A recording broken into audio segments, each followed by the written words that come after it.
से आपकी खिदमत में हाजिर। तफसीलात से पहले नजर डालते हैं सुर्खियों पर।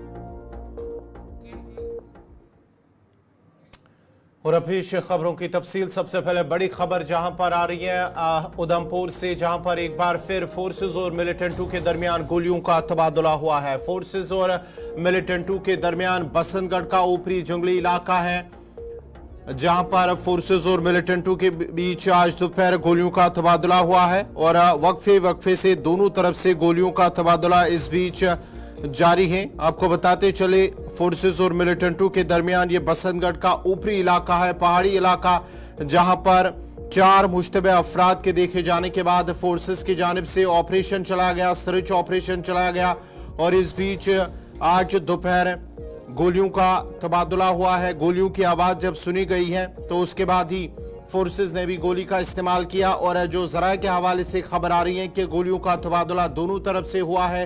दोनों तरफ से जब मिलिटेंटों ने वहां पर इलाके में मौजूद मिलिटेंटों ने गोली चलाई तो उसके जवाब में भी फोर्सेस एहलकारों ने भी जवाबी कार्रवाई की है और उसके बाद एक वसी इलाके को मुहासरे में लेकर इलाके के अंदर तलाशी ऑपरेशन चलाया जा रहा है, जबकि वहां पर ड्रोन का भी इस्तेमाल अमल में लाया गया है। ड्रोन से भी निगरानी की जा रही है और मजीद फोर्सेस को इलाके की तरफ रवाना कर दिया गया है। ये कठुआ और जो उधमपुर है उसका ऊपरी पहाड़ी इलाका, यानी कि इन दोनों अजला के दरमियान एक पहाड़ी इलाका है, जहां पर इन मिलिटेंटों को देखा गया है, मुश्तबे अफराद को देखा गया है, जिसके बाद ही वहां पर एक सर्च ऑपरेशन चलाया गया है। ये बसंतगढ़ और कठुआ का बॉर्डर एरिया है, जहां पर फोर्सेस और मिलिटेंटों के दरमियान गोलियों का तबादला हुआ।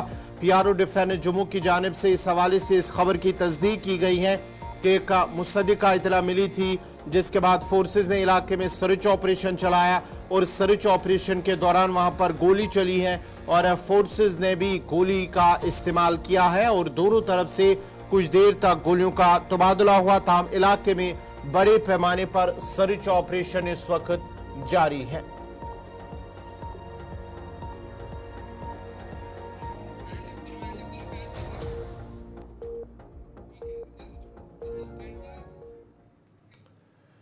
बढ़ते आगे बात जरा अनंतनाग की करते हैं, जहां पर सियासी जमातों की जानिब से इंतखाबी तशहीर जम्मू कश्मीर के अंदर जारी और आज कांग्रेस की जानिब से एक बड़े अवामी जलसे का इनेकाद अनंतनाग में अमल में लाया गया है, जिसमें कांग्रेस के सदर मल्लिकार्जुन खड़गे, AICC जम्मू कश्मीर इंचार्ज भारत सोलंकी, जम्मू कश्मीर प्रदेश कांग्रेस कमेटी के सदर तारिक हमीद कर्रा, ऑल इंडिया कांग्रेस कमेटी के general secretary Ghulam Ahmad Mir, national conference के सदर डॉक्टर फारूक अब्दुल्ला समेत दीगर कई सीनियर रहनुमाओं ने शिरकत की। इस जलसे में जिला अनंतनाग के मुख्तलिफ इलाकों से आए वाबस्ता नेशनल कॉन्फ्रेंस और कांग्रेस के वर्करों की एक बड़ी तादाद ने भी इस जलसे में शिरकत की और इस सिलसिले में अनंतनाग में सिक्योरिटी के जबरदस्त इंतजाम किए गए हैं। NC और कांग्रेस की जानिब से मुश्तरका तौर पर मुनक्कद होने वाला ये दूसरा जलसा है। इससे पहले रामबन और डूरू में एक जलसे का इनेकाद किया गया, जिसमें राहुल गांधी ने शिरकत की। याद रहे कि जिला अनंतनाग के 7 असेंबली हलकों में NC और कांग्रेस इत्तेहादी तौर पर 7 हलकों में इंतखाबात लड़ रहे हैं। 2 हलकों में कांग्रेस, जबकि दीगर 5 पर NC के उम्मीदवार मैदान में है। मगर आज सोरे के त्राउन तम दो नेरुन हिम्मत कर इतिहाद कामयाबी बख्शन अन सारे हार दिन पोश वाले तम बाकी आम जेल मज त्र मे वन तो आज खुदा सद पास क्या त्र जेल मज रातन अंदर थमित आज क्या तु सोचो ये इस्तेमाल कर चाहान मुसलमान खाश करने खातर अफसोस छुम यमन छुन तमिक ख्याल कि जहन्नमस मज यिहज खतर जाय अल्लाह ताला हन थमस इसे याद थो वारिया शैतान नो यपर तोपर रोपि बगै नो तीसा बह हेक बयान कर जहां से दिन दबावन कोशिश करना खुदायस मंगो या अल्लाह मोन ईमान था मजबूत मेनिस ईमानस डल न आज सवाल अशा जिंद रोजन एहसान कि न सोन बच्चे क्या नौकरी कर नबर तिमन मिले सो जाय तुम वो ना कित मारिक मुसलमान खामुखास पे तिम चल बुलडोजर सह गो मशीद उड़ायक घर उड़ायक दुकान उड़ायक। अनंतनाग एक ऐतिहासिक महत्व रखने वाला जगह है। पूरे भारत में लोग अनंतनाग को जानते हैं। यहाँ की अमरनाथ जी की गुफा के दर्शन के लिए हजारों लोग इधर से आते हैं, दर्शन लेकर चले जाते हैं और ये धार्मिक एकता का जगह है। और जिस जगह एकता रखने का है उस जगह आज बीजेपी यहाँ पर लोगों को तोड़ फोड़ के और लोगों को अलग करके हिंदू और मुसलमानों को बांटने की कोशिश जो कर रही है बीजेपी, वो जिंदगी में कभी भी कामयाब नहीं होगी। हम सब लोग एक हैं, एक रहेंगे। ऐसे हजार बीजेपी के कार्यकर्ता, आरएसएस के कार्यकर्ता आएंगे, बोलेंगे, लेकिन यहाँ के लोग झुकने वाले नहीं है। और कांग्रेस पार्टी यहाँ लोगों के साथ है और यहाँ के जम्मू कश्मीर के साथ हम जुड़े हुए हैं। इंडिया गठबंधन के एक ही के साथ, यूनिटी के साथ जब काम कर रही है, इसीलिए वो लोग डर गए। और अभी राहुल गांधी जी और हम फारूक अब्दुल्ला साहब, जब हम एक हो गए तब बीजेपी और भी घबरा गई है, डर गई है। एनआईए से 2 अक्टूबर पर इंजीनियर रशीद को पूरी जमानत मिलने के बाद आज उन्हें जेल से रिहा किया जा रहा है। वही अवामी इत्तेहाद पार्टी के तर्जुमान ने गुलिस्तान न्यूज नुमाइंदा से बात करते हुए कहा कि जेल में रहकर उन्होंने बारामूला लोकसभा सीट जीत ली, लेकिन अब उनकी रिहाई के साथ सियासी इनकलाब आएगा। उन्होंने कहा है कि लोगों ने उन्हें लोकसभा इंतखाबात के दौरान ही तस्लीम किया, जिसकी वजह से अब जम्मू कश्मीर की सियासी जमातें फ्रस्ट्रेशन की शिकार हो चुकी हैं। देखिए, इंजीनियर रशीद के अंदर होने से इंजीनियर रशीद ने एमपी सीट जीत ली, लोगों ने जिताया, ठीक है। आज जब वो खुद बाहर आ रहे हैं तो आज वहाँ पर सियासी इनकलाब आएगा। सियासी इनकलाब ये है कि जम्मू कश्मीर के अवाम ने लखनपुर से लेकर करना तक, खासकर साउथ कश्मीर से लेकर नॉर्थ कश्मीर तक, सेंट्रल कश्मीर को साथ लेकर एक एआईपी को एक क्रेडिबल अल्टरनेट तस्लीम कर चुके हैं। अभी आप देख रहे हैं कि हमारे जो रैलीज़ है, पॉलिटिकल इलेक्शन कैंपेन रैलीज़ है साउथ कश्मीर में, करीमाबाद, पुलवामा, शोपियां, दमाल हाजीपुरा, दिवसर, कुकरनाग, डूरू, त्राल, पामपुर, पुलवामा, कौन सी ऐसी जगह नहीं है जहां लोगों ने जोश और वालिहाना इस्तेकबाल हमारे लीडरशिप का नहीं किया। अब तो अगर इंजीनियर साहब वहाँ जाते हैं तो ऑब्वियसली वहाँ के जो पॉलिटिकल पार्टीज़ है, 2 बड़ी पॉलिटिकल पार्टीज़ जो थी, उनमें वो काफ़ी फ्रस्ट्रेशन में है। वो उमर अब्दुल्ला बार बार कह रहे हैं कि मुझे वो हार की थप्पड़ की आवाज़ आज भी गूंज रही है, उसको नई हार की थप्पड़ की आवाज़ तो अभी जी ये उनकी फ्रस्ट्रेशन है। मैंने वही कहा, वो बार बार कह रहे कि उनको नॉर्थ कश्मीर जो हराने की थप्पड़ की गूंज है आज भी गूंज रही है। इंजीनियर रशीद के बाहर आने से उसको नई थप्पड़ की आवाज़ भी सुनाई दे रही है। नंबर 1। नंबर 2, मुझे बताइए, हमने रेगुलर बेल के लिए अप्लाई किया है, 28 को तारीख रखा था, 28 को डेफर होके 4 सितंबर को रखा, 4 सितंबर से खाली जजमेंट सुनानी है, 4 सितंबर से लेकर फिर से 11 सितंबर को रखा। हमने 5 सितंबर को इंटरिम बेल लगाई। हमने कहा कि अगर अरविंद केजरीवाल बेल ले सकता है इलेक्शन कंपेनिंग के लिए, हम क्यों नहीं। जब तक हमें इंटरिम बेल चलेगी तब तक इंशाल्लाह रहमान हमें पूरी उम्मीद है कि रेगुलर बेल का भी फैसला आएगा, क्योंकि हमारे खिलाफ तो है ही नहीं। अब जो उमर अब्दुल्ला का इल्ज़ाम है कि हम किसी के साथ जुड़े हैं, वो जम्मू कश्मीर के अवाम को पता है। तो फारूक साहब 3-4 दिन दिल्ली में रहकर वापस जब गए तो कोर्ट ने एकदम ईडी के सारे चार्जेस वापस लिए। तो दाल में कहते ना काला, उनकी दाल पूरी काली है। लोग खबरदार है, सरकार वो बनाते रहे हैं। वो दिल्ली में आकर यहाँ पर बीजेपी और संघ परिवारों से रात भर मिलते रहते। दिन को वहाँ कश्मीर को कहते कि हम बीजेपी के खिलाफ है, रात को दिल्ली में आकर उनके पैर पकड़ते हैं हेल्प के लिए, केसेस विड्रॉल के लिए। ऐसा केस नहीं है। अगर हम बाहर आ रहे हैं, हम मेरिट्स पर आ रहे हैं, हम सुप्रीम कोर्ट की उस डायरेक्शन पर आ रहे हैं जिस डायरेक्शन पर अरविंद केजरीवाल जी को रिहा किया गया, उसी पर हमारी आज भी हम बेल के लिए तरस रहे हैं। आप अंदाज़ा लगा लीजिए। तो ये इनकी फ्रस्ट्रेशन है, चाहे महबूबा मुफ्ती की है, चाहे इनकी है। इनकी सियासी तौर इनकी पैरों से ज़मीन खिसक रही है। तकरीबन 50 सीटों पर हमारे कैंडिडेट्स होंगे। हम सरकार अपनी बनाएंगे जनाब। हमारे जितनी मेजॉरिटी की रिक्वायरमेंट है उतनी हमारे पास होगी। वो जम्मू कश्मीर के आवाम से पूछ लीजिए। आज जम्मू के डोगरा भाई भी हमें साथ दे रहे हैं, हमें पंडित बरादरी साथ दे रही है, सिख बरादरी एकदम हम सब के साथ जुड़ी हुई है। इनको आज लगा कि ये जगह है जहाँ से जम्मू कश्मीर के लोगों का भला हो सकता है। जम्मू कश्मीर की ये पार्टी जम्मू कश्मीर के वेलफेयर, डिग्निटी और ऑनर के बारे में सोचती है। आज सब एकजुट होकर आप देखेंगे कि इंशाल्लाह रहमान 8 अक्टूबर के बाद आप और हम होंगे, यही जगह भी होगी इंशाल्लाह फिर से, तो AIP की सरकार होगी। हम इनके खिलाफ रहेंगे, हम इनको एक्सपोज करके रखेंगे, हम बीजेपी के खिलाफ रहेंगे। हम NC PDP जो इनका अलायंस चुपके से बना है ना, बीजेपी और NC का अलायंस, वो हमें पता है कौन उनका, अभी हम आने वाले दिनों में उनका इंकिशाफ भी करेंगे और उनको सबूत भी देंगे कौन उनका मीडिएटर है, कहाँ का मीटिंग से हुई, किस तरह वो पैचअप कर रहे हैं कि सरकार बनाने के लिए NC और BJP। उनके खिलाफ रहेंगे हम। ये हुकूमत बनाने की तैयारी में है, हम उनको वो प्लान होने नहीं देंगे।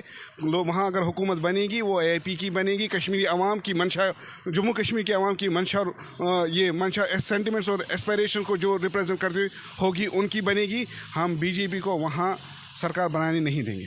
चलिए देखिए, इंजीनियर रशीद के अंदर होने से इंजीनियर रशीद ने MP इंजीनियर रशीद की पूरी जमानत मिलने के बाद अगर चापोशन जमातें बीजेपी पर इल्जाम आयद कर रही हैं कि यह दिल्ली से सब कुछ हो रहा है, ताहम उन इल्जामात को मुस्तरद करते हुए बीजेपी के सीनियर रहनुमा और राज्यसभा MP नरेश बंसल ने कहा है कि अपोजिशन की जानिब से लगाए गए सारे इल्जामात बिल्कुल बेबुनियाद है और बीजेपी का इस जमानत में कोई खात नहीं है। देखिए, ये आरोप नितांत असत्य आरोप है, झूठा आरोप है, क्योंकि इससे पहले भी केजरीवाल जी को लोकसभा चुनाव में जमानत मिली है, अंतरिम जमानत मिली है लोकतंत्र के लिए। अगर जमानत देने का काम ये न्यायालय का होता है, न्यायालय की कोई बात होती है तो सबको पालन करना होता है। इंजीनियर रशीद जेल में है, ये सबको मालूम है, लेकिन ये भी सबको मालूम है कि वो जेल में रहते हुए लोकसभा का चुनाव जीते हैं। तो लोकतंत्र में सहभागिता के लिए और किसी का मन बदलता है, कोई मन बदल करके लोकतंत्र में सहभागिता के लिए आता है, तो हम ये भी देखते हैं कि नॉर्थ ईस्ट में कितने सारे ग्रुपों ने सरेंडर किया है शांति स्थापित करने के लिए। तो इस तरह की प्रक्रिया चलनी चाहिए और आदमी को बदलने का मौका भी देना चाहिए। लेकिन जहां तक जमानत का सवाल है, उसमें भारतीय जनता पार्टी का कोई मतलब नहीं है। न्यायालय का शुद्ध मामला है। न्यायालय ने जब तक जमानत दी है, जब तक जमानत पर है और जमानत पर रहते हुए भी कोई ऐसा काम होगा जो देश विरोधी होगा, तो न्यायालय उसका संज्ञान लेगा, फिर आदमी जमानत टूट करके जेल में आ जाएगा। देखिए, ये आरोप नितांत असत्य आरोप है, झूठा आरोप है। उड़ी से आजाद उम्मीदवार ताज मुहिद्दीन ने आज ऑफिस उड़ी में पर्चा नामजदगी दाखिल किए हैं। जिस दौरान उनके हमरा, उनके हामी और मकामी लोगों की एक बड़ी तादाद ने शिरकत की थी। इस मौके पर ताज मुहिद्दीन ने कहा है कि वो कई सालों से इलाके के अंदर लोगों के साथ हैं और उन्हें उम्मीद है कि लोग उनका साथ देंगे।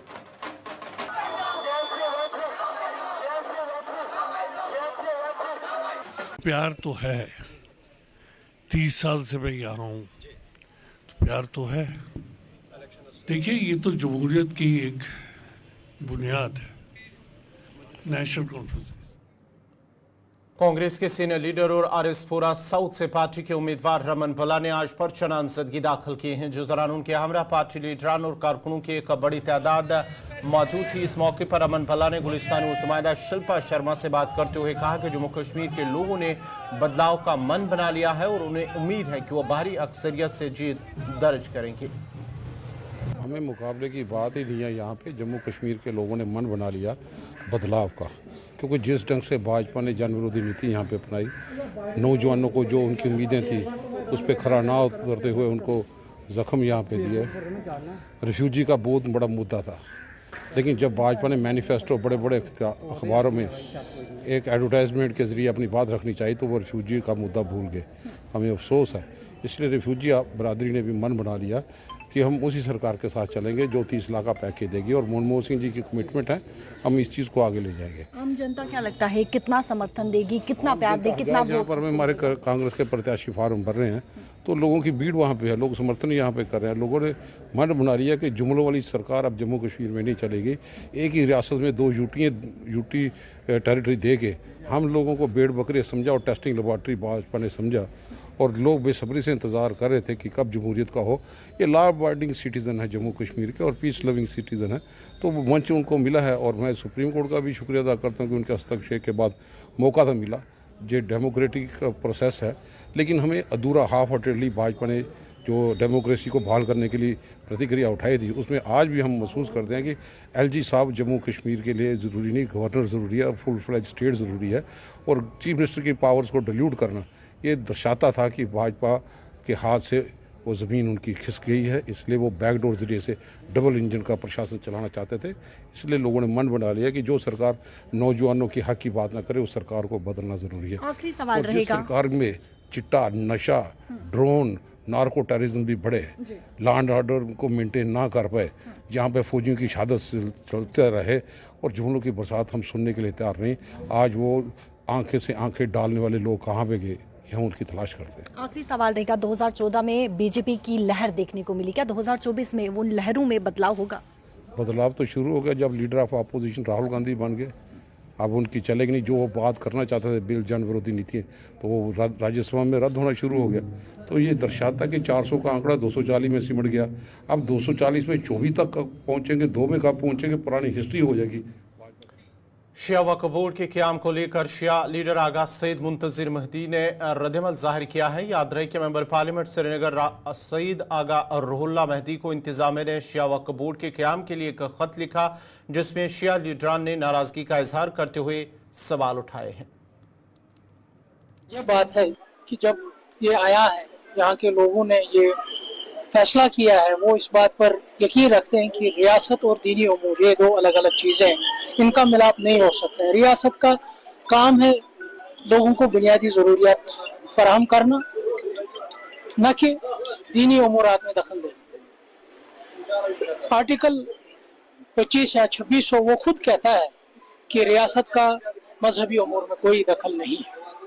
तो ये किस सियासी मकासद के अंदर क्या वजह है, ये बार बार ऐसे आमिराना हुक्मनामे निकलते हैं, वो हुकूमत जाने। मगर मैं ये वाज़ह करूँगा कि जो यहाँ के उलमाओं की कुर्बानियाँ हैं उस पर हम हरफ आने नहीं देंगे। ये कितने भी ऑर्डर निकालें, कितने भी आमिराना हुक्मनामे निकालें, हम कतई कश्मीरी इस चीज़ की कतई इजाज़त नहीं देगा कि वो रियासत दीनी उमूर में दखल दे। हम इसके खिलाफ मज़ाहमत, मकसद हमारा यही है कि हम इसके खिलाफ मज़ाहमत करें, और हुकूमत को भी ये समझ लेना चाहिए कि उनका कोई हक नहीं बनता है कि एक ब्यूरोक्रेट के हाथ से या किसी और के हाथ से हमारे उलमाओं की तज़लील करे, उनकी अमानतदारी पर हर्फ लाए। दूसरा, वक्फ एक्ट का 13वां सेक्शन ये कहता है कि अगर वक्फ बोर्ड बनता है उसमें वक्फ की प्रॉपर्टी 15% होनी चाहिए। क्या हुकूमत को ये, इंतजामिया को नहीं पता है? क्योंकि वो 2020 से इस पर काम कर रहे हैं। क्या उनको अभी तक नहीं पता है कि शिया वक्फ है, इसकी ये 15% नहीं जमा होता है? तो बार बार मेरे ख्याल से जो मुस्लिम कुश नजरिया है हुकूमत का, ये उसी चीज का हिस्सा है ताकि यहाँ के उलमाओं पर हरफ लाए, उनकी अमानतदारी पर हरफ लाए। बहरहाल मुझे जो बड़गाम के लोगों ने एतमाद दिया है, मैं हरगिज भी ऐसे किसी इकदाम को कामयाब नहीं। वादी कश्मीर की बुलंदपाया सूफी शायरा ललदद उर्फ लला आरिफा के जन्मदिन के हवाले से आज वादी कश्मीर के मुख्तलिफ मकामात पर तकारीब का इनेकाद किया गया है, जिस दौरान उनकी ज़िंदगी पर मुफस्सल रोशनी डाली गई है। इस सिलसिले में नौगाम शांग सनतनाक की सरजमीन पर शिवा मंदिर पर आज 40 साल के बाद उनका जन्मदिन बड़े जोश खरोश के साथ मनाया गया, जिसमें जनूबी कश्मीर के मुख्तलिफ इलाकों से आए हुए कश्मीरी पंडितों ने हिस्सा लिया और मंदिर पर हाजिरी दी और पूजा भी की, जबकि इसके साथ साथ मुंतज़मीन की जानिब से लंगर का भी एहतमाम किया गया था। आपका बहुत बहुत शुक्रिया। गुलिस्तान टीम ऑलवेज हमारे साथ रही है। तो ये इनिशिएटिव मैंने खुद से लिया है। एक्चुअली क्या है कि आज ललितेश्वरी माता का बर्थडे है, जिसको हम ललदत बोलते हैं। और ये प्रोग्राम मैंने यहाँ पे क्यों किया, क्योंकि ललदत जो है वो शिविज़म के फाउंडेशन थी। तो ललितेश्वरी जो माता है वो शिविज़म को ज़्यादा फॉलो करती थी और प्लस वो शिव शंकर की पूजा करती थी। और यहाँ पे जो ये टेम्पल है, शिव का टेम्पल है, तो मैंने इसलिए यहीं पे रखा है। तो जब तक हम इस पे कहीं पे एक आश्रम या कहीं पे अच्छा सा यहाँ पर बनाएंगे, पांगेट है यहाँ जहाँ इनका बर्थ प्लेस है, तो तब तक हम यहाँ पे ही ऑर्गेनाइज करेंगे ये फंक्शन। इनिशिएटिव मैंने खुद लिया है because I am a good devotee of Laliteshwari Mata. क्या जनूबी कश्मीर की सरजमीन नौगाम में आज पहली बार यानी कि 40 साल के बाद यहाँ पे ये रौनक लौट आई है। मैं बता दूँ, जो यहाँ पे ये माता शिवा का जो ये टेम्पल मेरे पीछे आप देख रहे हैं, आज यहाँ पे ये ख़ास बात ये रही कि आज यहाँ पे जो लल आरिफा यानी कि ललदत, उसका जो बर्थडे जन्मदिन वो भी यहाँ पे आज मनाया जा रहा है। यही कहा जा रहा है कि जो लल आरिफा ललदत जिसे हम कह रहे हैं, कहीं न कहीं वो शिवइज़्म के साथ भी ताल्लुक़। इसी जन्मदिन को मनाने के हवाले से आज पंडित बरादरी ने यहाँ पे एक अच्छा सा प्रोग्राम मुनक्किद किया। ये बात काबिल ज़िक्र है, जब से धारा 370 टूटा है तब से कहीं न कहीं जो इस वक्त चेंजेस और तब्दीलियाँ वो रोनुमा हो रही है। वीडियो जर्नलिस्ट तारिक के साथ पीर मुजफ्फर, गुलिस्तान न्यूज़। नाज़रीन, फिलहाल उर्दू खबरनामे में आज मेरे साथ इतना ही। आप गुलिस्तान न्यूज़ देखते रहिए। गुलिस्तान न्यूज़ पर अगला बुलेटिन कश्मीरी खबरनामा साहिल अमीन के साथ। मुझे दीजिए इजाज़त। अल्लाह हाफ़िज़।